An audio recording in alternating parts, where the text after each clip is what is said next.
নমস্কার বন্ধুরা, তোমাদের সবাইকে অনেক অনেক স্বাগত জানাই বন্যা রান্নাঘরে। আজকে কিন্তু রান্না করব একদম রবিবার স্পেশাল হচ্ছে লাল লাল ঝাল ঝাল মাটন কষা। এটা কিন্তু একদম বাটা মশলায় রান্না করব বন্ধুরা, খেতে কিন্তু দুর্দান্ত লাগে। কোনো রকম টক দই কোনো রকম টমেটো ছাড়াই কিন্তু রান্না করব, খেতে খুবই ভালো লাগে। তোমরা কিন্তু বাড়িতে একবার ট্রাই করতে পারো এই ভিডিওটা দেখার পরে। আর যে সকল বন্ধুরা নতুন আমার চ্যানেলে ফেসবুক থেকে দেখলে অবশ্যই পেজটি ফলো করবে, আর ইউটিউব থেকে দেখলে অবশ্যই চ্যানেলটি সাবস্ক্রাইব করবে। তো কিভাবে, তো তার জন্য দেখো এই যে এখানে কিন্তু 1 কিলো আমি মাংস নিয়ে নিয়েছি। এই যে খাসির মাংস একটা প্লেটে কিন্তু ছিল। এটা কিন্তু খুব সুন্দর করে আগে কিন্তু আমি ধুয়ে জল ঝরিয়ে রেখেছিলাম। এখন একটা গামলার ভিতর ঢেলে নিলাম। তো প্রথমে আমি এর ভিতর দিয়ে দেবো হচ্ছে লবণ, এবার দিয়ে দেবো হলুদ গুঁড়ো, আর দিয়ে দেবো তেল। তো প্রথমে কিন্তু এই 3টে উপকরণ কিন্তু মাংসের সঙ্গে খুব ভালো করে মাখিয়ে নেব। লবণ হলুদ তেল কিন্তু খুব সুন্দর করে এই যে মেখে নিয়েছি। এখন এটা আমি ঢাকা দিয়ে রেখে দেবো হচ্ছে আধা ঘন্টার জন্য। তো আধা ঘন্টার জন্য কিন্তু আমি ঢাকা দিয়ে রাখবো। আধা ঘন্টা হয়ে গেছে। এই সাইডে কিন্তু আমি গ্যাস ধরিয়ে গ্যাসের উপর কড়াই বসিয়ে দিয়েছি। এখন দিয়ে দেবো হচ্ছে তেল।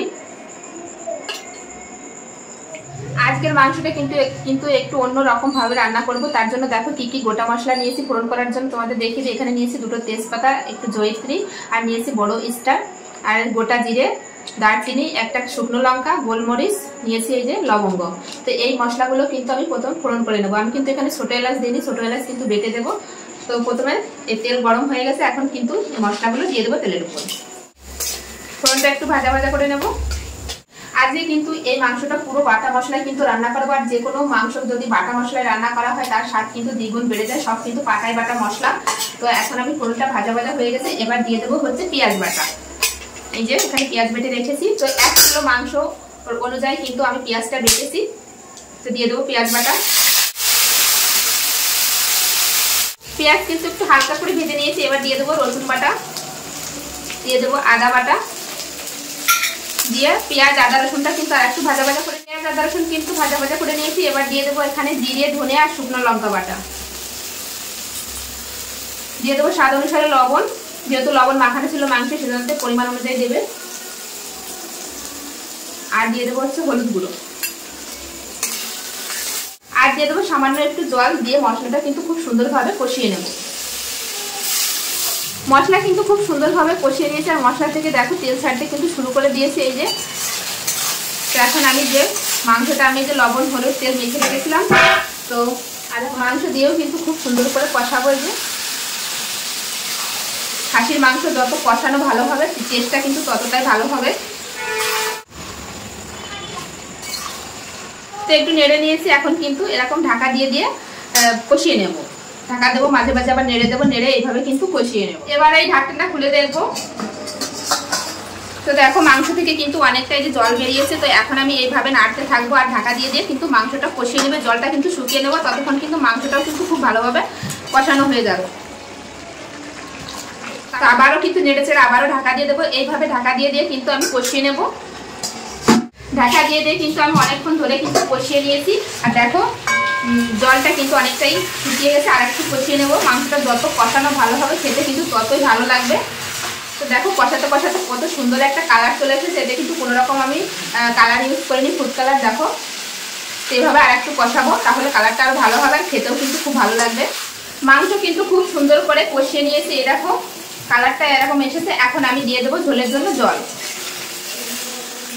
তো পরিমাণ মতো জল দিয়ে দেবো। তো জল দিয়ে দিয়েছি। এখন আমি ঢাকা দিয়ে দেবো 30 মিনিটের জন্য মাংসটা সেদ্ধ হওয়ার জন্য। খাসির মাংস কিন্তু একটু সেদ্ধ হতে একটু টাইম লাগে। আধা ঘন্টা হয়ে গেছে। তো এখন আমি দেখো এই চাপাটা খুলে দেখবো। এই দেখো কালারটাও কিন্তু খুব সুন্দর এসেছে, আর ঝোলটাও কিন্তু অনেকটা শুকিয়ে গেছে। এই যে তো এখন আমি দিয়ে দেবো এর ভিতর গরম মশলা বাটা। তো আমি বেটে রেখেছিলাম গরম মশলা, গোটা গরম মশলা, সেটাই দিয়ে দেবো। বাটা মশলার স্বাদ কিন্তু সবসময় ভালো হয়। আমি পুরোটাই কিন্তু আজকে বাটা মশলা দিয়ে করছি। এই যে লাল লাল ঝাল ঝাল মাটন কষা কিন্তু একদম রেডি। তো দেখো কত সুন্দর হয়েছে। আর কোনো রকম কিন্তু কালার ইউজ করিনি, এমনি বাটা মশলার কালার। এই যে শুকনো লঙ্কা, দেখো কত সুন্দর হয়েছে। দেখো মাংসটা মাটন কষা একদম রেডি। কিন্তু এখন আমি গ্যাসটা বন্ধ করে দিয়ে আমি নামিয়ে নেব কড়াই সমেত।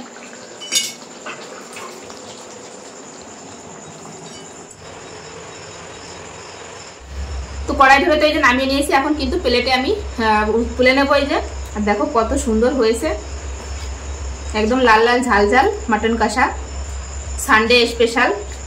তোমাদের কাছে কেমন লাগলো রেসিপিটা অবশ্যই কিন্তু কমেন্টে জানিও।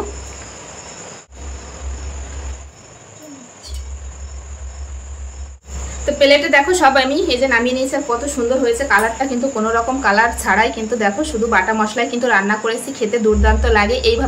এইভাবে তোমরাও কিন্তু বাড়িতে একবার বানিয়ে খেয়ে দেখো, খুবই ভালো লাগে বন্ধুরা।